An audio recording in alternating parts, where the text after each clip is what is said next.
से पहले हमारे पास खबर आई थी, चंद रोज़ पहले हमने डिस्कस किया था कि तकरीबन 10 रोज़ तक 2 मेरीन्स की तलाश होती रही और फिर उनकी डेथ डिक्लेयर हुई, जो कि ये बहरे अमर में गायब हुए थे। ये हमने पहले भी बात की जी। थी। अब वो सोमालियों के हाथों हुई, किसके हाथों हुई, तो ये यूएस कैजुअल्टीज़ होना इस पूरी वॉर में, ये प्रेसिडेंट बाइडेन के इलेक्शन ईयर में ये मुनासिब नहीं है। तो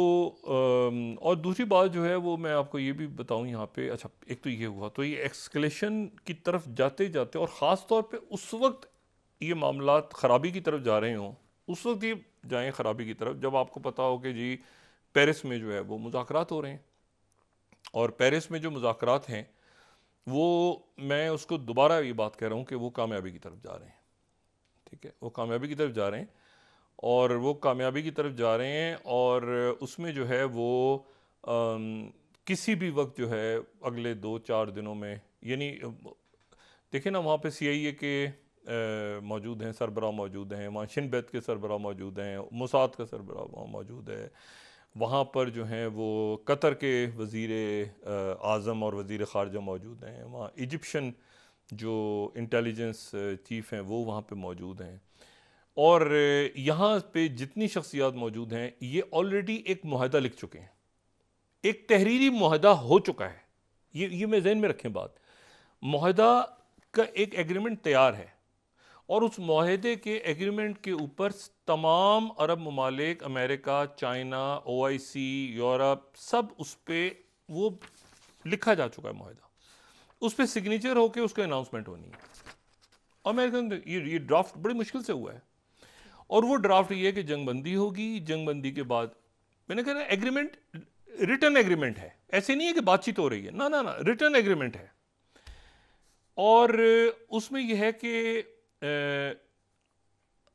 उस रिटर्न एग्रीमेंट के मुताबिक जंगबंदी 2 महीने की, वही बात, ठीक है। उसके बाद इस दौरान पहले महीने में 100 और उधर से 250, 300, 1000 जितने भी लोग रिहा होंगे, साथ ही अरब ममालिक या मुसलमान ममालिक की फ़ौज वहाँ पहुँचेगी, एड सारी खुलेगी, और उसमें जो गज़ा के लिए, और साथ ही जो महमूद अब्बास स्टेप डाउन कर जाएंगे, या महमूद अब्बास की जो है वो फ़लस्तीनी सदर, उनकी जगह जो है वो कोई क़यादत, कोई नया शख्स संभालेगा, और नया शख्स जो है उसके हम बात कर चुके हैं कि मरवान बरगोती भी हो सकते हैं, और मोहम्मद मुस्तफ़ा भी हो सकते हैं, ये सारे नाम हम ले चुके हैं, इन्हीं में से कोई शख्सियत सामने आ सकती है, या यही यही नाम चल रहे हैं। लेकिन जो इशू है वो ये है कि जब ये सारे मुज़ाकरात आगे बढ़ रहे हैं, और इसके ऊपर अब इसराइल भी और वाइट हाउस भी और तमाम जो, यानी हर तरफ ये मीडिया में बात आनी शुरू हो गई है, सारे ज़राया अबलाग ये बात कर रहे हैं कि ये जो है ये बात आगे बढ़ेगी, तो इस मरले पे ये होना जो है ये अच्छा, अब ये देखें ना, टाइम्स ऑफ इसराइल, इस ये 11वीं स्लाइड, इसराइल सेज के Paris talks on hostage deal, अभी होस्टेज डील का नाम दे रहे हैं उसको, एक्चुअली होस्टेज डील नहीं है, इसमें आज़ाद फ़लस्तीनी रियासत की तरफ मामला बढ़ रहे हैं, ठीक है। और ये कि peace talks work constructive will continue this week, यानी वो अभी रुक रहे हैं, अभी रुकेंगे वहाँ पे, और इसी तरह से constructive meeting on Gaza hostage deal ends in Paris with gaps remains, ज़ाहिर है गैप्स रहेंगे अभी एकदम से, तो मैंने कहा ना बड़ी मुश्किल, बहुत मुश्किल डिप्लोमेसी है ये। जेरूशलम पोस्ट जो बता रहा है 12वीं, और ये जो मामला है, और वो थोड़ा सा नाराज़ भी है, इसराइल थोड़ा सा नाराज़ भी है, और वो ये जो ख़बर दे रहा है ना वो, कि सऊदी अरेबिया और इजिप्ट और उर्दन और फ़लस्तीनी अथॉरिटी के लोग मिले थे, एक खुफिया इजलास हुआ था, वो खुफिया इजलास के अंदर ये तय हो गया था कि जी महमूद अब्बास को हटा के उनकी जगह किसी और को लाया जाए। बहरहाल तो इसराइल का मीडिया ये कह रहा है, तो वो ये वही बात है जो पहले कह चुके हैं।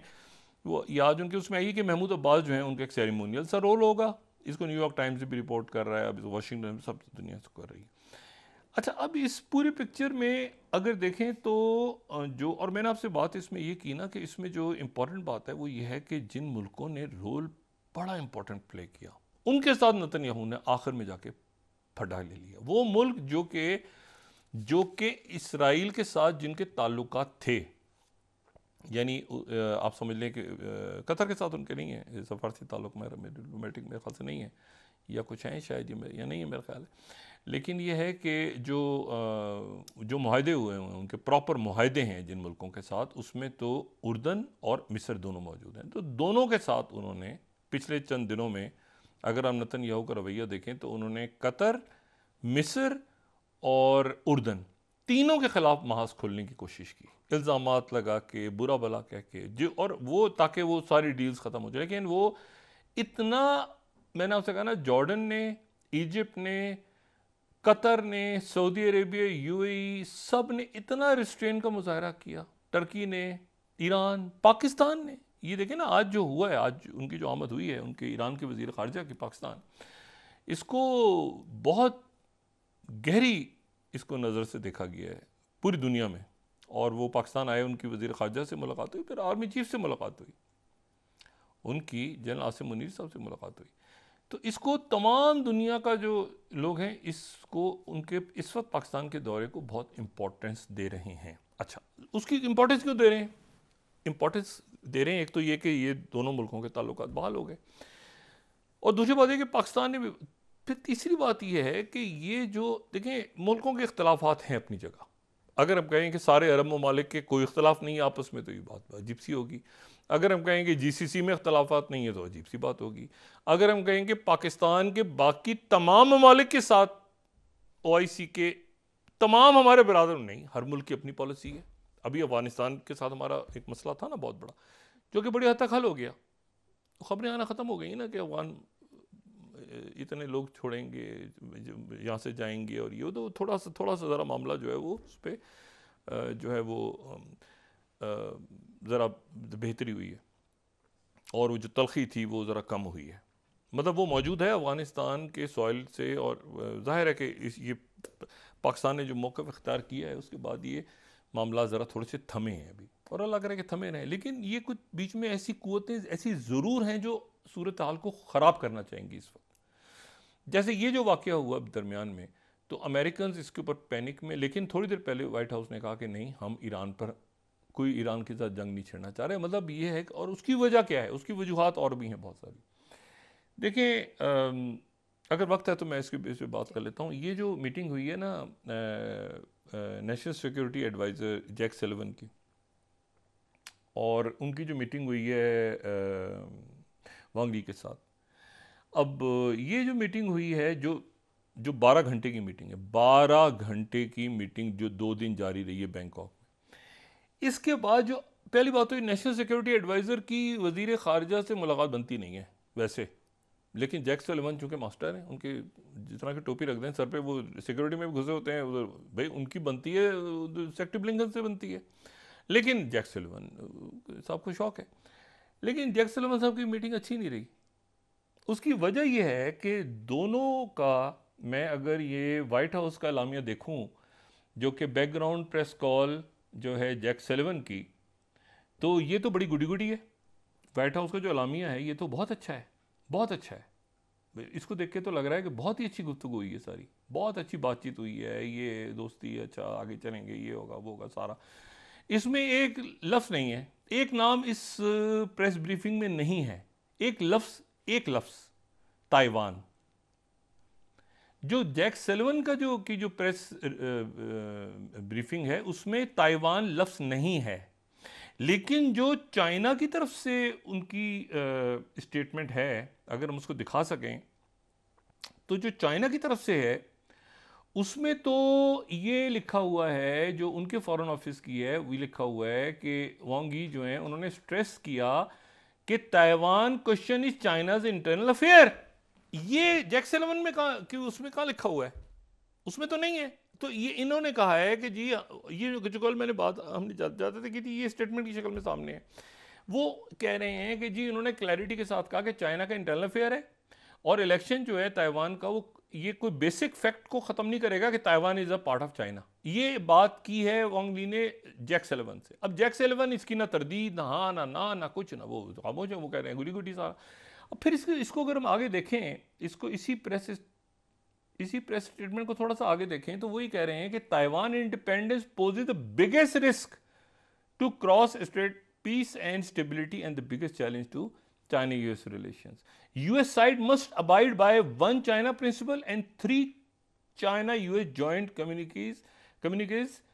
translate its commitment of not supporting Taiwan independence into action and support China's peaceful. इसमें ताइवान पे बात हुई है, इसमें बात हुई है यहाँ पर ज़ाहिर है कि जो बहर अहमर के हालात हैं जो उसके ऊपर बात हुई है। इसमें यकीनन यूक्रेन डिस्कस हुआ होगा, इसमें नॉर्थ कोरिया बाकी मामला डिस्कस होंगे, लेकिन इसमें एक बात और डिस्कस हुई है और उस बात का दोनों तरफ जिक्र नहीं है, और वो ये है कि ईरान के खिलाफ स्टांस ले चाइना या ईरान से कहे कि ये, तो ईरान के ऊपर जो है वो चाइना ने इस वक्त कोई किसी भी किस्म का दबाव डालने से इनकार कर दिया कि आप ईरान से खुद बात करें। और इसमें मतलब हमारे ईरान से ताल्लुकात डिफरेंट बिल्कुल मुख्तलिफ हैं, पाकिस्तान से बिल्कुल अलग हैं, तुर्की से बिल्कुल अलग हैं, अफ्रीका से बिल्कुल अलग हैं, यूरोप से अलग हैं, आपसे अलग हैं। लेकिन ये जो मैसेज आप मशरिक़ वस्ता के अंदर हमें किसी उसमें चाइना जो है वो नहीं है। अच्छा, तो ये जो मीटिंग है ये अमेरिकन पॉइंट ऑफ व्यू से 12 घंटे की मीटिंग चाइना के पॉइंट ऑफ व्यू से तो कामयाब रही कि उन्होंने तो खुल के ये कह दिया और लिख भी दिया कि भाई ताइवान के ऊपर हमने कहा है खुल के कि जैक सल्लिवन से कि आपका कोई ताल्लुक नहीं है। जैक सल्लिवन की प्रेस स्टेट में ताइवान का जिक्र नहीं है। जैक सल्लिवन को मेरे ख्याल से जाना ही नहीं चाहिए हर तरफ। वो ये जो मशरिक़ वस्ता का भी मसला ख़राब हुआ है इसमें, अगर ऑस्टिन लॉयड सेक्रेटरी डिफेंस और मेरा ख्याल है कि सेक्रेटरी ब्लिंकन और जो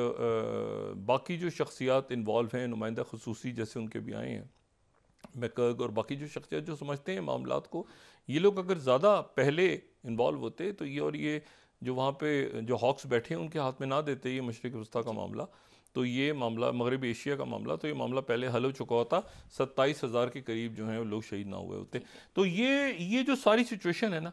इस सिचुएशन को अब आप सब डॉट्स मिला के देखें, और ये बहुत अच्छा हुआ कि पाकिस्तान और ईरान के दरमियान ताल्लुकात जो हैं वो कशीदगी कम हुई। बाकी जो आपस के इख्तलाफ हैं वो हम बाद में तय करते रहेंगे, लेकिन इस वक्त जो है वो जो कोशिश थी ना कि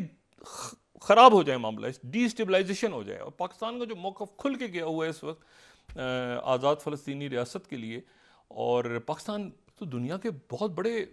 मैंने आपसे कहा ना बहुत बड़ी दुनिया का जो हिस्सा है पाकिस्तान उसके साथ खड़ा है, इंक्लूडिंग अमेरिका। अमेरिका के अंदर जो बहुत बड़ी तादाद में लोग जो हैं वो इस वक्त कह रहे हैं कि भाई आप फ़लस्तीनी रियासत की तरफ बढ़ें और ये नेतन्याहू को के साथ वही करें जो आपने ज़ेलेंस्की के साथ किया था। मसला ये है कि यहाँ पर तो जंगी जराइम का इशू है।